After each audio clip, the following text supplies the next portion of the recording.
Excel Techno School, Guruvayanakere, Venur. Admission open ನಾವ್. ಈಗ ಸದ್ಯಕ್ಕೆ ನಮ್ಮ ಜೊತೆ ಮಾತನಾಡೋದಕ್ಕೆ ಮಾಜಿ ಸಂಸದರಾಗಿರುವಂತಹ GM ಸಿದ್ದೇಶ್ವರ್ ಅವರಿದ್ದಾರೆ. ಸರ್ ನಮಸ್ತೆ. ನಮಸ್ಕಾರ ಸರ್, ದಾವಣಗೆರೆಯ ಒಂದು ದೊಡ್ಡ ಶಕ್ತಿ ಇವತ್ತು ನಮ್ಮನ್ನ ಬಿಟ್ಟು ಆಗಲಿದೆ. ಅವರ ನೆನಪನ್ನ ಮೇಲಕ್ಕೆ ಹಾಕೋ ಹಾಗಿದ್ರೆ ಸರ್. ಶಾಮನೂರು ಶಿವಶಂಕರಪ್ಪನವರು ನನಗೆ ಬಹಳ ಹಿರಿಯರು. ನಾನು ಅವ್ರಿಗೆ ಯಾವಾಗಲೂ ಕೂಡ ಮಾವ ಅಂತ ಮಾತಾಡ್ತಿದ್ದೆ. ಅಷ್ಟೇ ಗೌರವ ಅವರು ಕೂಡ ನನಗೆ ಕೊಡ್ತಾ ಇದ್ರು. ಇವತ್ತು ಶಿವಶಂಕರಪ್ಪನವರು ತೀರೋದ್ಮೇಲೆ ದಾವಣಗೆರೆ ಅಲ್ಲ, ಇಡೀ ರಾಜ್ಯನೇ ಬಡವಾಗಿದೆ. ಅವ್ರು ಇನ್ನೂ ಕೆಲವು ವರ್ಷ ಇದ್ದು ನಮ್ಮ ರಾಜ್ಯದ ಎಲ್ಲರಿಗೂ ಕೂಡ ಅವರ ಒಂದು ಸೇವೆ ಬೇಕು ಮತ್ತೆ ಅವರ ಮಾರ್ಗದರ್ಶನ ಬೇಕಾಗಿತ್ತು. ಬಹುಶಃ ಅವರಿವತ್ತು ಇಲ್ಲದೆ ಇರೋದು ದಾವಣಗೆರೆ ಜನಕ್ಕೆ ಎಲ್ಲರಿಗೂ ಕೂಡ ಬಹಳ ನಷ್ಟ ಆಗಿದೆ. ಈಗ ಸರ್, ಪಕ್ಷ ಬೇರೆ, ರಾಜಕೀಯ ಬೇರೆ, ಒಡನಾಟ ಅದೇ ಬೇರೆ. ಬಟ್ ಅದರಲ್ಲಿ ಒಂದು ರೀತಿ ಶ್ರೇಷ್ಠ ವ್ಯಕ್ತಿತ್ವವಾಗಿ ನಮಗೆ ಕಾಣಿಸೋದು ಶಾಮನೂರು ಶಿವಶಂಕರಪ್ಪ ಅವರು. ಹೌದು, ಸತ್ಯ. ಸೊ ಅವರ ಒಡನಾಟದ ಬಗ್ಗೆ ಸರ್, ಅಂದ್ರೆ ರಾಜಕೀಯ ಹೊರತಾಗಿ ಅವರ ಒಡನಾಟದ ಬಗ್ಗೆ ನೀವು ಮೇಲ್ಕ ಹಾಕೋ ಹೋಗಿದ್ರೆ. ನೋಡಿ, ಅವ್ರು ಯಾವಾಗಲೂ ಕೂಡ ನೇರ ಮಾತಾಡೋ ಅಂತಾರು. ನಾನು ಕೂಡ ನೇರವಾಗಿ ಅವ್ರಿಗೆ ಮಾತಾಡಿ ಒಂದ್ಸರಿ ಅವ್ರಿಗೆ ನಾನು ಯಾವುದೋ ಒಂದು ಅಡವಿ ಒಳಗೆ ಒಂದು ಫಂಕ್ಷನ್ ಅಲ್ಲಿ ಇಬ್ರು ಒಟ್ಟಿಗೆ ಸೇರಿದ್ವಿ. ಅವಾಗ ಅವರು ಇನ್ನು ನೀವು ಮಂತ್ರಿ ಆಗಲ್ಲ, ಕಾಂಗ್ರೆಸ್ನಾಗ ಇದ್ದರೆ ದಯವಿಟ್ಟು ಬರ್ರಿ ನಮ್ಮ ಪಕ್ಷಕ್ಕೆ ನಾವು ಮಂತ್ರಿ ಮಾಡ್ತೀವಿ ಅಂತ ಅವರಿಗೆ ಕರೆದಿದ್ವಿ. ಮಾತಾಡಾಗ ಮೇಲೆ ಅವ್ರ ಭಾಷಣ ಬಂದಾಗ ಅವರು ಓಪನ್ ಆಗಿ ಹೇಳ್ಬಿಟ್ರು, ನಾನು ಹಿಂಗೆ ಸಿದ್ದೇಶ್ ಕರೀತೇನೆ, ನಾನು ಹೋಗಲ್ಲ, ಕಾಂಗ್ರೆಸ್ನಾಗ ಇರ್ತೀನಿ ಅಂತ ಹೇಳಿ. ಹಿಂದೆ ಒಂದ್ಸರಿ ಯಡಿಯೂರಪ್ಪನವರು 110 ಸೀಟ್ ಬಂದಂತ ಸಂದರ್ಭದಲ್ಲಿ ಅವ್ರನ್ನ ಪಕ್ಷಕ್ಕೆ ತರಕ್ಕೆ ಬಹಳ ಜನ ಓಡಾಡಿದ್ರು. ನಮ್ಮ ಪ್ರಭಾಕರ್ ಕೋರೆ ಅವರು, ಸುರೇಶ್ ಅಂಗಡಿ ಅವರು, ಚಂದ್ರಮಟ್ಟ ಇವರೆಲ್ಲರೂ ಕೂಡ. ಅವಾಗನೇ ಯಡಿಯೂರಪ್ಪ ಅವ್ರು ಕೇಳಿದ್ರು, ಕರ್ಕೊಂಬರ್ರಿ, ನಮ್ದೇನು ಅದಕ್ಕೆ ಅಭ್ಯಂತರ ಏನಿಲ್ಲ ಅಂತ ನಾನು ಹೇಳಿದ್ದೆ.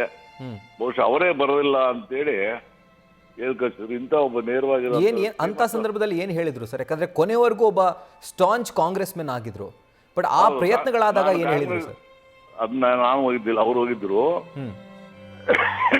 ಬರೋದಿಲ್ಲ, ಅವರು ಕಾಂಗ್ರೆಸ್ನಾಗ ಇರ್ತಾರೆ ಅಂತ ಹೇಳಿದ್ರು. ನನಗೆ ಯಡಿಯೂರಪ್ಪನವ್ರು ಕೇಳಿದಾಗ ಇಲ್ಲ ಬರ್ಲಿ, ನಂದೇನು ಅಭ್ಯಂತರ ಇಲ್ಲ ಅಂತ ಹೇಳಿದ್ ನಾನು. ಹಂಗ ಒಬ್ಬ ಶಿಸ್ತಿನ ಸಿಪಾಯಿ ಅಂತ ಅಂದ್ರೂ ಕೂಡ ತಪ್ಪಾಗಲಾರದು. ಒಬ್ಬ ಒಳ್ಳೆ ವ್ಯಕ್ತಿ ಶಾಮನೂರು ಶಿವಶಂಕರಪ್ಪನವರು, ಇಡೀ ಸಮಾಜಕ್ಕೆ ಬೇಕಾದಂತ ವ್ಯಕ್ತಿ. ಅಂಡ್ ಸಮಾಜದ ವಿಷಯಕ್ಕೆ ಬರುವ ಹಾಗಿದ್ರೆ ಸರ್, ಎಂಥ ಅವರ ಒಂದು ಒಪಿನಿಯನ್ ಏನಿದೆ, ಯಾರಿಗೂ ಹಂಚ್ತಾ ಇರ್ಲಿಲ್ಲ ಅಥವಾ ಯಾವುದೇ ತರದ ಒಂದು ಮುಲಾಜಿರ್ಲಿಲ್ಲ, ನೇರವಾಗಿ ಮಾತಾಡೋರು. ಹೌದು, ಮುಲಾಜಿಂದಲೇ ಎಲ್ಲರೂ ನೇರವಾಗಿ ಹೇಳೋರು. ನನಗೂ ಕೂಡ ನೇರವಾಗಿ ಮಾತಾಡೋದು ಅವ್ರು ಯಾವಾಗಲೂ ಕೂಡ. ಆಮೇಲೆ ಯಾರೇ ದುಡಿಮೆಗಾರ ಇದ್ರೆ ಅವರಿಗೆ ಬಹಳ ಪ್ರೀತಿ ಮತ್ತೆ ಜ್ಞಾಪಕ ಶಕ್ತಿ ಬಹಳ ಅವರಿಗೆ. ಬಹಳ ಜ್ಞಾಪಕ ಶಕ್ತಿ ಅವರಿಗೆ. ನಾನು ಹಾಸ್ಪಿಟ್ಲಿಗೂ ಕೂಡ 12 ದಿವಸದಿಂದ ಹೋಗಿ ನೋಡ್ಕೊಂಡ್ ಬಂದಿದ್ದೆ ಅವ್ರನ್ನ. ಫಸ್ಟ್ ಆಸ್ಪತ್ರೆಯಲ್ಲಿ ಹೋಗಿದ್ದೆ. ಅವರ ಗನ್ಮ್ಯಾನು, ಅವ್ರ PAಗಳಿದ್ರು, ಮತ್ತೆ ಅವರ ತಂಗಿ ಮಗಳು ಕೂಡ ಇದ್ರು. ಹೋಗಿ ನೋಡ್ಕೊಂಡು ಮಾತಾಡ್ಕೊಂಡು ಬಂದಿದ್ದೆ ನಾನು. ಅವಾಗ ಬಹಳ ನಾವು ಹೇಳಿದ್ರು, ಸಿದ್ದೇಗಣ್ಣ ಬಂದರೆ, ಮುರುಗೇಶ್ ನಿರಾಯಣ ಬಂದರೆ ಅಂತ ಹೇಳಿದ್ರು. ಪಾಪ ಮಂಪುರಲ್ಲಿದ್ರು, ನಿದ್ದೆ ಮಂಪುರನಲ್ಲಿ. ಅವಾಗ ಅವ್ರು ಹಿಂಗೆ ತಲೆ ಎತ್ತಿ ನೋಡಿ ಹಂಗೆ ಮಲಿಕೊಂಡ್ರು. ನಾವು ಡಿಸ್ಟರ್ಬ್ ಮಾಡಬಾರ್ದು ಅಂತೇಳಿ ಅವ್ರಿಗೆ ಖಾಲಿ ನಮಸ್ಕಾರ ಮಾಡಿ ಬಂದ್ವಿ. ಈ ಕೊನೆಯದಾಗಿ ಅವ್ರನ್ನ ಆತ್ಮೀಯವಾಗಿ ಭೇಟಿ ಮಾಡಿದಂತಹ ಸಂದರ್ಭ ಯಾವಾಗಿತ್ತು ಸರ್? ಅದು ಒಂದು ವರ್ಷದ ಹಿಂದೆ.